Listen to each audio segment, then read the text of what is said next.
할렐루야, 반갑습니다. 오늘 11월 첫 번째 주 수요일 우리 온라인 성서지리 세미나 시간입니다. 오늘은 제70과 루스드라, 우리도 여러분과 같은 사람이라 라고 하는 주제를 가지고 함께 은혜를 나누겠습니다. 잠시 기도하고 시작하겠습니다. 사랑의 하나님, 감사드립니다. 오늘도 우리에게 또 한 날을 허락하셔서 주의 은혜 가운데 또 행복하게 하루를 살았습니다. 오늘 또 마지막 하루를 마감하면서 주님의 말씀으로 우리가 양육받고 은혜 받기를 원합니다. 오늘도 말씀하여 주옵소서. 우리가 듣고 깨닫고 바르게 살아가겠나이다. 예수님의 이름으로 기도드립니다. 아멘. 네, 먼저 우리 사도행전 14장 8절부터 28절까지 먼저 듣고 그리고 함께 말씀 나누겠습니다. 사도행전 제14장. 루스드라에 발을 쓰지 못하는 한 사람이 앉아있는데 나면서 걷지 못하게 되어 걸어본 적이 없는 자라. 바울이 말하는 것을 듣거늘 바울이 주목하여 구원받을 만한 믿음이 그에게 있는 것을 보고 큰 소리로 내 발로 바로 일어서라. 그 사람이 일어나 걷는지라. 무리가 바울이 한 일을 보고 루가오니아 방언으로 소리질러 이르되 신들이 사람의 형상으로 우리 가운데 내려오셨다. 바나바는 제우스라 하고 바울은 그 중에 말하는 자이므로 헤르메스라 하더라. 시외 제우스 신당의 제사장이 소와 화환들을 가지고 대문 앞에 와서 무리와 함께 제사하고자 하니 두 사도 바나바와 바울이 듣고 옷을 찢고 무리 가운데 뛰어들어가서 소리질러 여러분이여, 어찌하여 이러한 일을 하느냐? 우리도 여러분과 같은 성경을 가진 사람이라. 여러분에게 복음을 전하는 것은 이런 헛된 일을 버리고 천지와 바다와 그 가운데 만물을 지으시고 살아계신 하나님께로 돌아오게 함이라.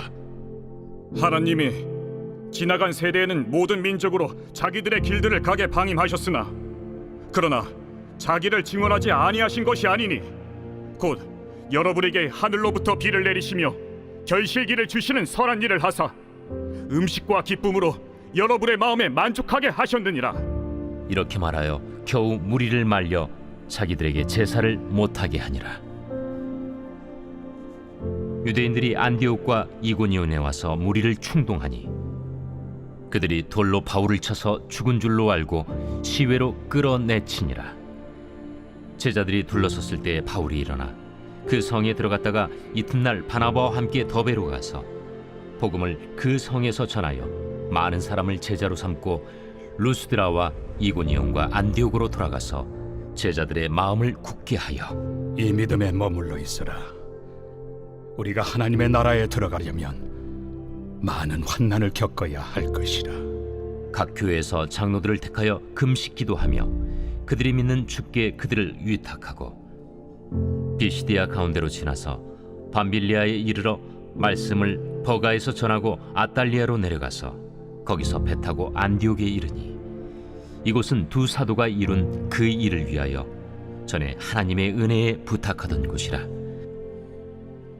그들이 이르러 교회를 모아 하나님이 함께 행하신 모든 일과 이방인들에게 믿음의 문을 여신 것을 보고하고 제자들과 함께 오래 있으니라.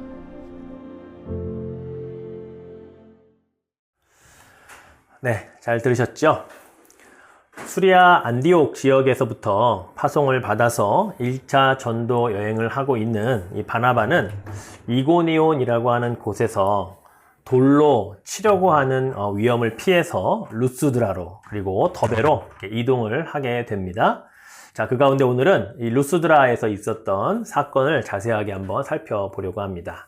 자, 먼저 이 루스드라라고 하는 지역은 현재 터키 지역인데요. 현재 튀르키예 지역에 킬리스트라라고 하는 그런 지명으로 추정이 됩니다.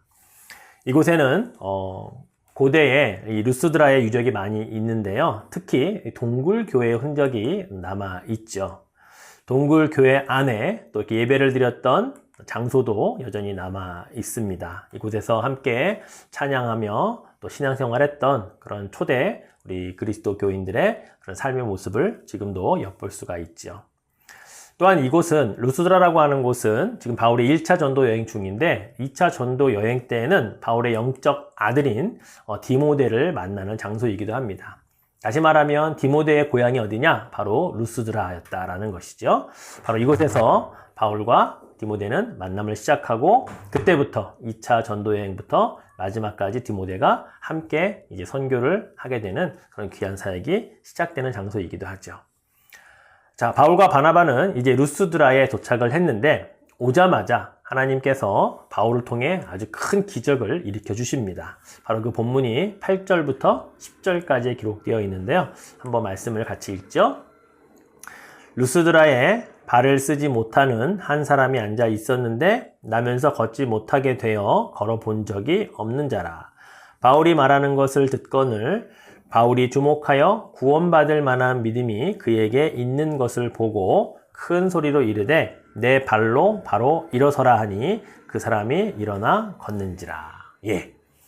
나면서부터 앉은뱅이였던 사람을 걷게 만드는 기적이었습니다. 이 장면을 잘 보면 이와 유사한 장면이 사도행전에 먼저 기록되어 있는 것을 우리에게 떠올리게 하죠. 예, 바로 사도행전 3장에 기록되어져 있는 베드로와 요한이 성전에 기도하러 갔다가 늘 성전 미문 앞에 앉아 있었던 앉은뱅이를 향하여서 은과 금은 내게 없거니와 내게 있는 나사렛 예수 그리스도의 이름으로 명하노니 일어나 걸으라 했던 바로 그 장면을 떠올리게 되지요. 그런데 그때 그 장면과 오늘 루스드라에서 바울이 앉은뱅이를 일으키게 했던 장면 안에는 약간 차이점이 있습니다. 여러분 혹시 발견하셨습니까? 예, 바로 베드로와 요한이 앉은뱅이를 고칠 때에는 그 앉은뱅이가 그냥 아무런 준비가 없이 그저 구걸하는 눈빛으로 베드로와 요한을 바라보았을 뿐인데 고침을 받았습니다. 하지만 루스드라의 앉은뱅이는 달랐습니다. 그는 바울이 전하는 하나님의 말씀에 귀를 기울이고 있었다는 사실이죠. 자, 오늘 본문의 9절 말씀을 보면 뭐라고 기록되어 있습니까? 예, 바로 바울이 말하는 것을 듣거늘 바울이 주목하여 구원받을 만한 믿음이 그에게 있는 것을 보았다라고 하는 바로 그 9절입니다. 바울이 아마 하나님의 아들 예수 그리스도를 믿으시오. 그러면 이 땅에 앉은뱅이인 사람들도 모든 병자들도 다 고침받고 일어나 걸을 수 있을 것입니다. 라고 하는 그 말에 이 앉은뱅이가 귀를 기울이고 있었던 것을 바울이 주목하여 보는 것이죠. 그에게 예수 그리스도 이름만 선포하면 그가 그 앉은뱅이로부터 구원받을 수 있는 구원받을 만한 믿음을 가진 것을 바울이 보았다라고 하는 것입니다. 사실 저도 목회자로 설교를 하다 보면 말씀에 은혜 받는 분들이 유독 눈에 띄는 날이 있습니다. 그러면 그 은혜 받는 분을 보면서 설교를 하게 되더라고요. 그래서 정말 성령의 감동에 의하여 더 열정적으로 주의 말씀을 선포하게 되고 그 말씀을 받는 분들은 그날은 유독 더 많이 은혜를 받는구나라는 것을 영으로 깨닫게 되죠.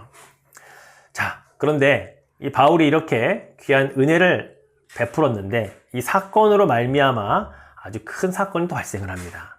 바로 바나바와 바울에게 이 신의 이름을 그들이 갖다 붙였던 것이죠. 예, 오늘 본문에 보니까 바나바에게는 제우스라고 하는 이름으로 그리고 바울에게는 헤르메스, 예, 바울의 아들이면서 대변인격이었던 헤르메스라고 하는 이 신으로 신격화하는 그 모습들이 루스드라 사람들에 의해서 펼쳐진다라고 하는 겁니다. 자, 그들을 제사하기 위하여 이 시외에 있는 제우스 신당의 제사장이 바로 소와 화환을 가지고 지금 바울과 바나바가 머물러 있는 그 집 대문에 와서 막 함께 제사하려고 그렇게 왔다라고 하는 것입니다. 자, 왜 루스드라 사람들이 이렇게 바울과 바나바를 그 앉은뱅이 한 사람 고친 걸 가지고 이렇게 신격화, 우상숭배하려고 했을까요? 예, 그것은 바로 이 루스드라라고 하는 지역의 특성 때문에 그렇습니다. 루스드라는요, 본래 퇴역한 로마 군인들이 집단 거주지로 조성된 곳이었다고 합니다. 그래서 그곳에는 소수의 헬라인으로서 구성된 엘리트 계층을 제외하면 그 지역에 살고 있던 사람들은 지적 수준이 낮았고 그리고 미신적인 경향이 짙었던 그런 지역이었다고 하는 것이죠. 또한 유대인들이 별로 없었습니다. 그러다 보니까 유일신 사상, 즉 여호와 하나님 한 분만을 섬겨야 한다는 그런 개념도 별로 없었던 도시라고 할 수가 있죠. 그들은 그리스의 신 제우스를 또 헤르메스를 섬기고 있었기 때문에 도시 외곽에는 바로 그런 제우스 신당을 가지고 있었던 것이었습니다. 또 그들에게 전해져 내려오는 홍수 설화가 하나 있었다고 하는데요.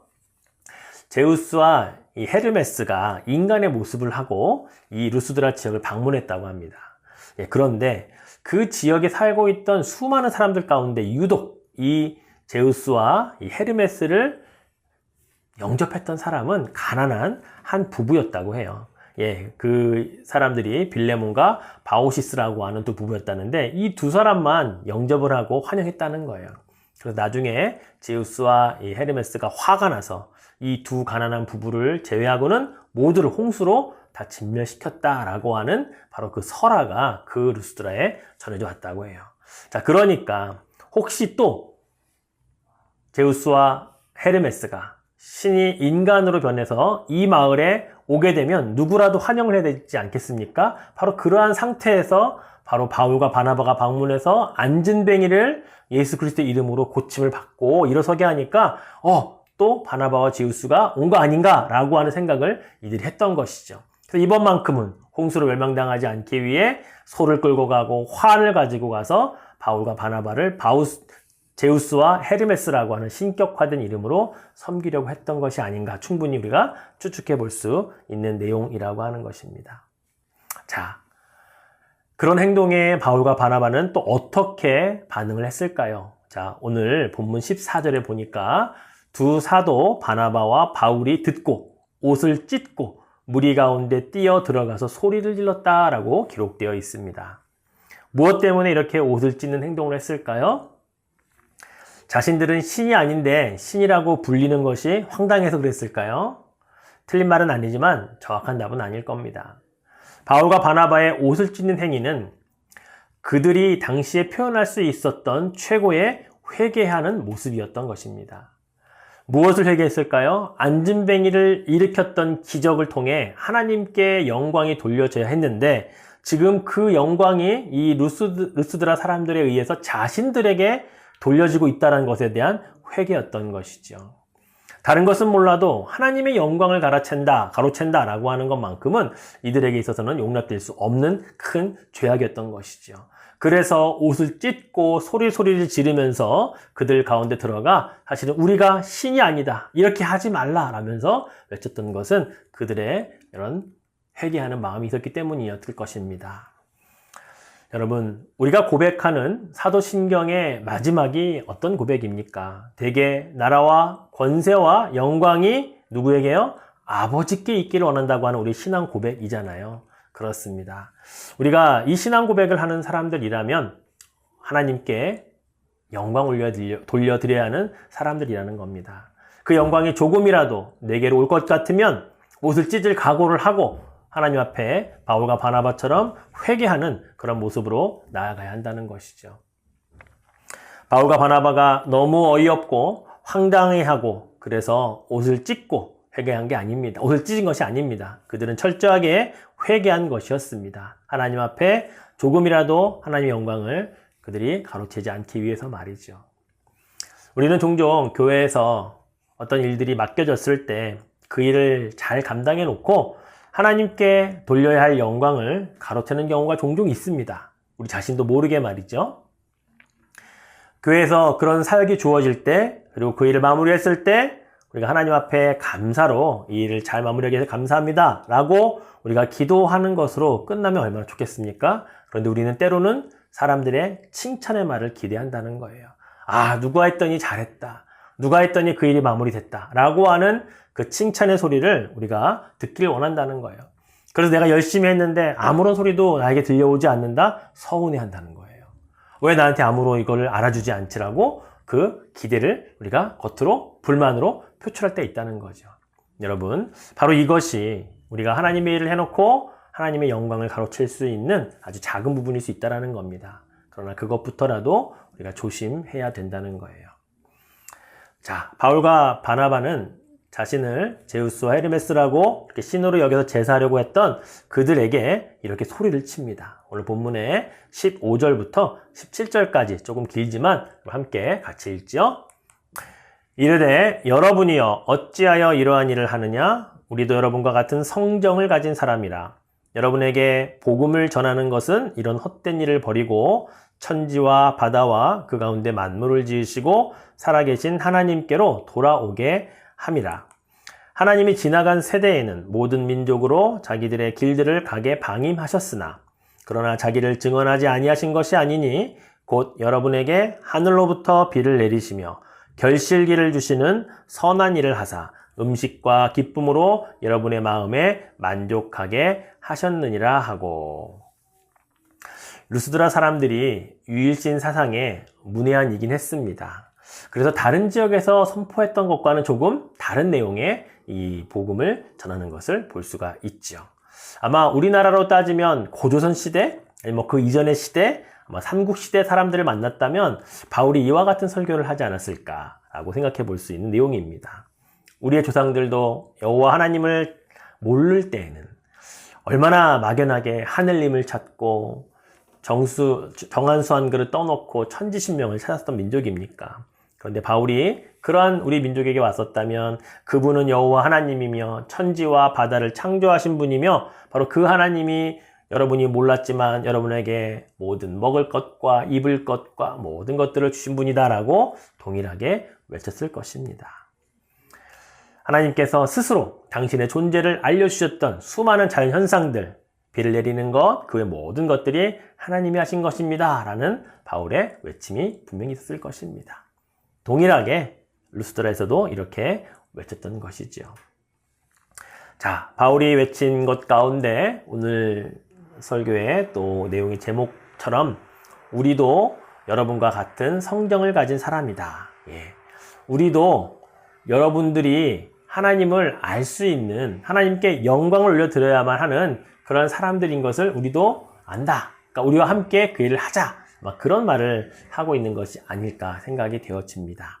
그래서 하나님을 알게, 하나님을 믿게 하기 위하여 우리를 신격화하지 말고 우리도 당신과 똑같은 사람들이니 함께 하나님을 찬양합시다. 함께 하나님의 영광을 올려드립시다. 라는 바울의 고백이었다라고 하는 것이죠. 여러분, 철저하게 하나님 중심의 사역, 하나님께만 영광을 올려드려야 한다라고 하는 그러한 올바른 신앙과 영성을 우리가 분명히 기억할 수 있어야 합니다. 우리가 영적 거장들에게 배워야 할 영성은 바로 이러한 영성이라는 거죠. 어떤 일을 잘 해내었을 때 우리에게 칭찬과 박수를 기대하거나 받기를 원하는 것보다는 하나님께만 이 모든 것을 올려드리려고 하는 바로 그 영성을 저 여러분이 배우면 좋겠습니다. 자, 그런데 이 일 뒤에 이제 비시디아 안디옥과 이고니온이라고 하는 지역에서부터 바울을 찾아왔던 사람들이 있었습니다. 오늘 19절에 보니까 유대인들이 안디옥과 이고니온에서 와서 무리를 충동하니 그들이 돌로 바울을 쳐서 죽은 줄 알고 시외로 끌어내치니라. 참 끈질깁니다. 예, 루스드라까지 찾아왔어요, 이 유대인들이요. 그리고 바울이 그렇게 바나바와 제우스라고 하는 신격화되는 그런 장면도 다 들었을 텐데 과감하게 바울을 향해 돌을 던져서 바울을 완전히 죽음 상태로 몰아가지요. 바울이 완전히 죽은 줄 알고 바울을 성 밖에 내다 버렸습니다. 그런데 여러분, 이 모습과 참 오버랩되는 장면이 뭐예요? 이전에 바울이 그랬잖아요. 이전에 바울이 예수 믿는 자들을 잡아들이기 위해 다메섹으로 공문서를 들고 갔던 적도 있었고요. 스데반이 돌에 맞아 죽을 때 그 앞에서 지켜보고 사람들의 옷을 관리했던 사람이 과거에 바울이었거든요.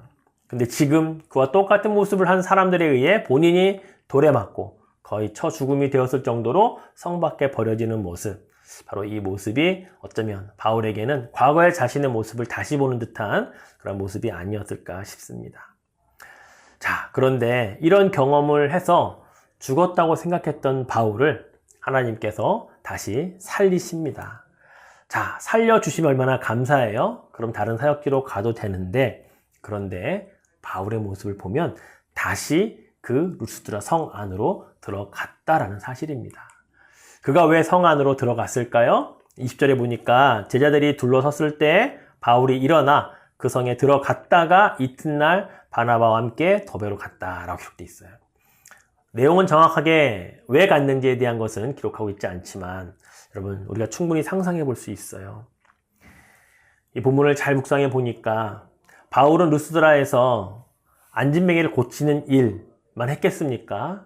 예수 그리스도를 믿으십시오. 그분이 십자가에서 우리를 위해 돌아가셨습니다. 그분은 사흘 만에 하나님께서 부활해 주셔서 죽은 자 가운데서 부활하셨습니다. 아마 그런 부활의 설교도 여러 번 했을 거라고요. 그런데 정말로 죽은 줄 알고 내쳐졌던 바울이 살아서 돌아왔다면 이것이 바로 하나님께서 죽은 자를 살리시는 또 하나의 증거입니다. 라고 충분히 그들에게 설명하지 않았을까요? 아까 여러분 루스드라 유적지에 동굴 교회들을 많이 보셨죠? 예, 그렇게 그런 척박한 환경에서도 초대교회가 루스드라에 부흥할 수 있었던 것은 아마 바울의 이런 생생한 죽음에서 부활하여 그들에게 보여줬던 모습이 가져다준 그런 부흥의 증거가 아닐까 생각해 볼 수 있다고 하는 것이죠. 그렇습니다. 이렇게 성 안으로 들어갔던 바울은 다시 또 바울과 그 일행들과 함께 이제 더베라고 하는 곳으로 이동을 합니다. 자, 이 더베라고 하는 지역은 1차 전도 여행의 마지막 지역이었습니다. 이제 이곳에서부터 다시 돌아서 루스드라로 이고니온으로 안디옥으로 해가지고 버가로에서 쭉 아탈리아를 통해 안디옥으로 돌아가는 일정을 그가 하게 돼요. 자, 그런데 여러분 지도를 보시면 아시겠지만 지금 루스드라에서 더베로 갔는데 사실 지금 루스드라에서 어떤 일이 있었어요? 돌에 맞아 거의 죽음을 맞이했던 상황까지 갔잖아요. 그렇다면 좀 쉼이 필요하지 않겠습니까? 죽었다 살아났잖아요. 그러면 더베까지 왔다가 그 반대로 가면 그의 고향인 길리기아 다소거든요. 다소에 들러서 몸을 좀 추스리고 또 고향에 아는 사람들 만나서 좀 쉬었다가 바로 원래 가려고 했던 처음에 파송을 받았던 수리아 안디옥 교회로 갔다면 그 일정이 참으로 쉽고 그에게는 좀 평안한 시간이 될 수 있었을 텐데 그런 여정이 어떻습니까? 다시 루스드라, 다시 이고니온, 안디옥을 통해서 쭉 이렇게 갔다라는 거예요. 바울이 이런 모습을 보면서 야, 정말 바울은 얼마나 복음을 위해 최선을 다해 살았던가를 우리가 충분히 알 수 있다고 하는 거죠. 바울은 늘 복음의 빚진 자처럼 살았습니다. 그래서 로마서 1장 14절에 보면 헬라인이나 야만인이나 지혜 있는 자나 어리석은 자에게 다 내가 빚진 자라 라는 그런 정신으로 그런 마음으로 살았기 때문에 조금 안락하고 조금 편안한 삶이 아니라 최선을 다하여 주의 복음을 전하고 또다시 방문하여 그 복음 받은 자들을 또한 다지고 그들의 믿음을 커가는 일에 최선을 다했던 바울의 모습을 우리는 볼 수가 있다는 거죠. 결국 바울은 자신들과 함께 거쳐왔던 지역을 다시 되돌아가면서 환란으로 인하여 여러 가지 어려움이 있겠지만 그러나 흔들리지 말아야 된다라고 그들에게 계속해서 권면하는 것을 볼 수가 있습니다.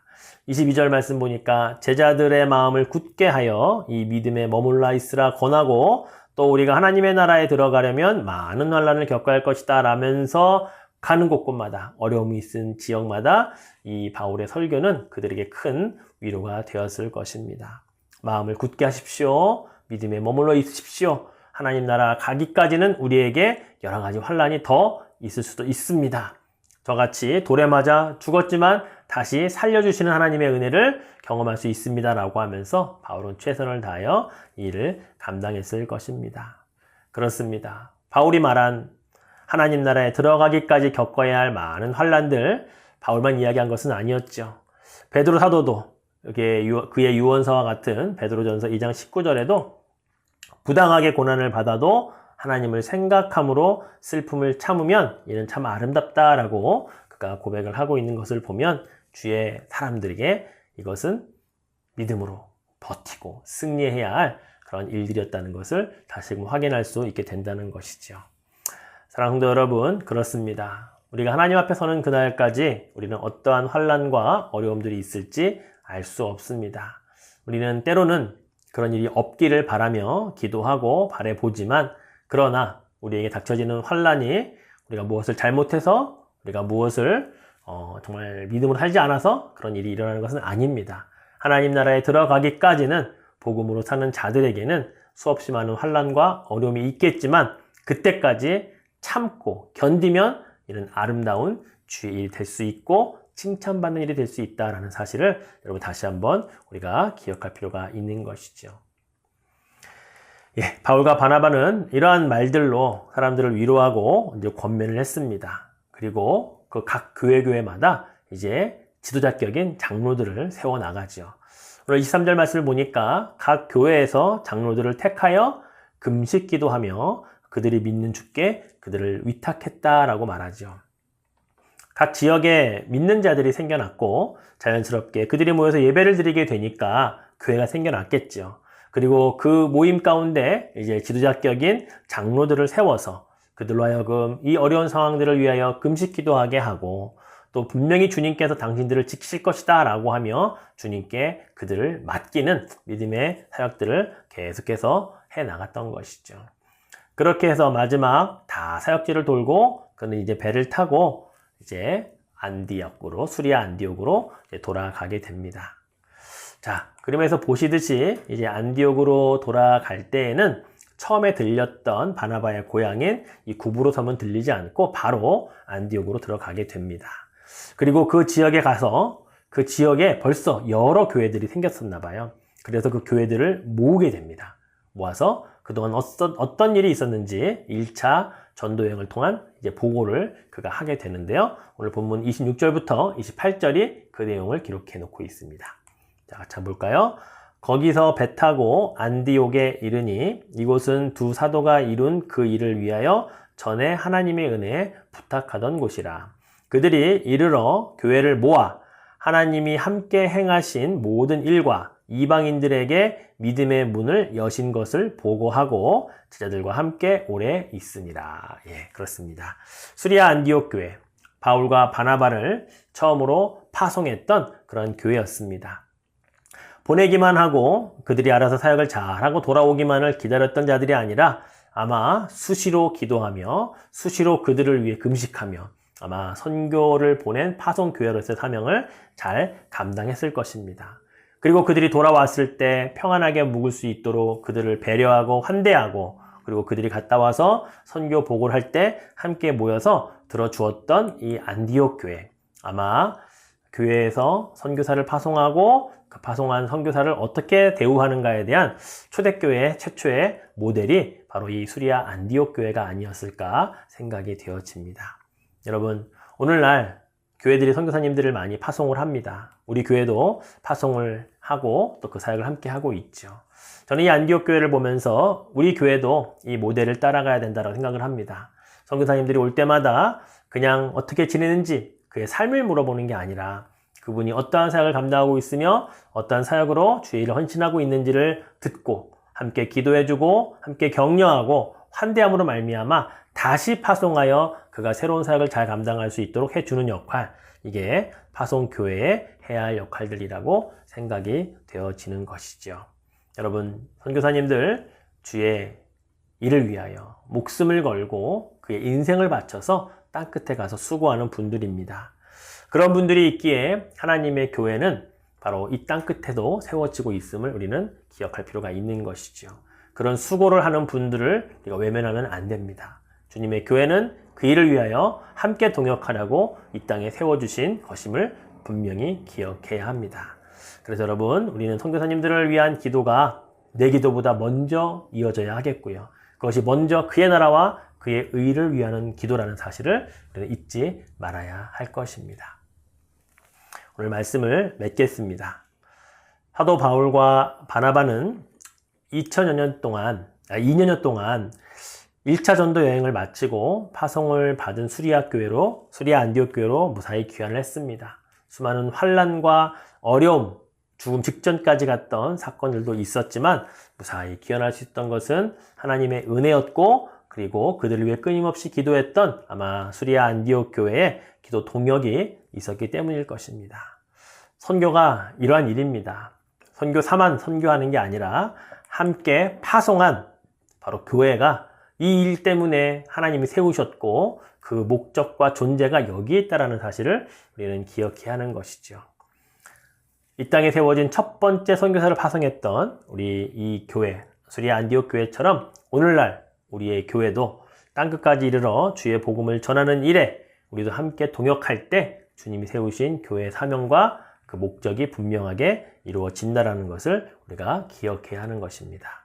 사랑하는 성도 여러분, 오늘 루스드라 지역에서의 그 모든 사역과 그리고 사역을 마치고 수리아 안디옥 교회로 돌아와서 사도 바울이 보고하고 그들과 함께 또 2년여 동안 시간을 머물렀던 것처럼 그 모든 일에 교회가 함께 했던 것처럼 우리 오레곤 선교교회 또 우리 성도 여러분들도 우리가 항상 주의 복음을 전하는 일, 선교하는 일, 그리고 선교사님들을 기도로 동역하고 섬기는 일에 최선을 다하여 주의 교회의 사명들을 함께 감당할 수 있기를 주님의 이름으로 부탁을 드리겠습니다. 예, 앞에서부터 다시 한번 파워포인트 보시고 그리고 마무리 기도하고 마치도록 하겠습니다.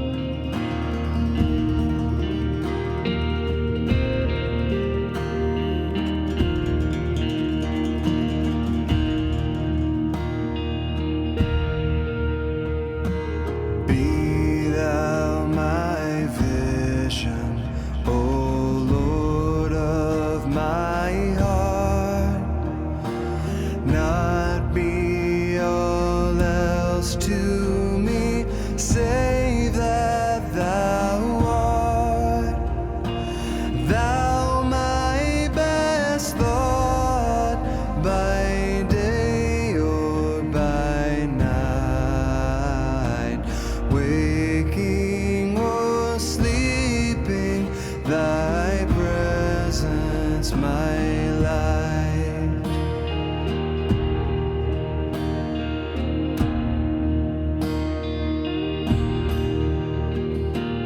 Be thou my wisdom, and thou my true word. I ever with thee, and thou with me, Lord. Thou my great Father, and I thy true Son. Thou in me dwelling, and I with thee one.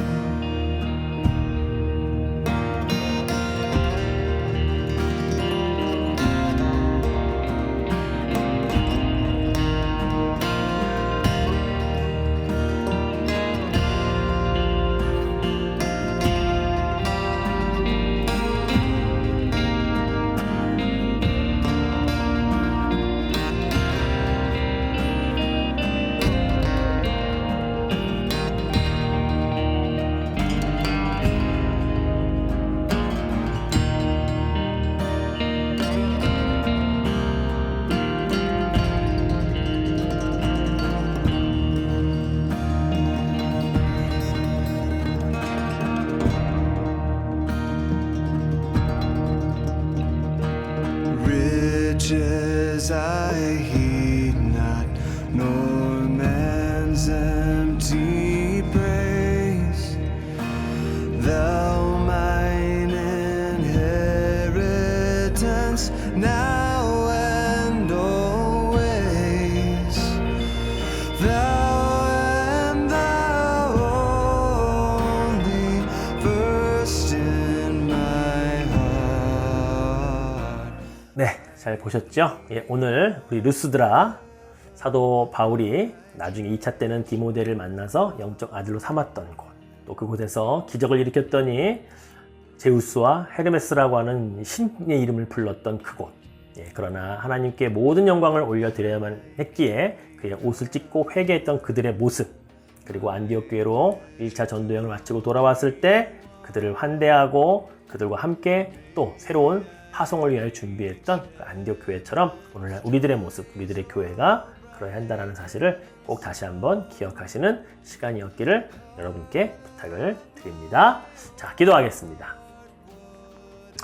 사랑의 하나님, 감사합니다. 오늘 루스드라 지역의 사역과 또 수리아 안디옥으로 돌아왔을 때의 그 모든 과정들을 보며 하나님께서 사도 바울을 통하여 어떠한 일들을 하시고 또 그 일들을 후원하며 기도하는 수리아 안디옥 교회의 모습이 오늘날 우리들의 교회의 모습이 한다는 것을 깨닫게 하심에 감사합니다.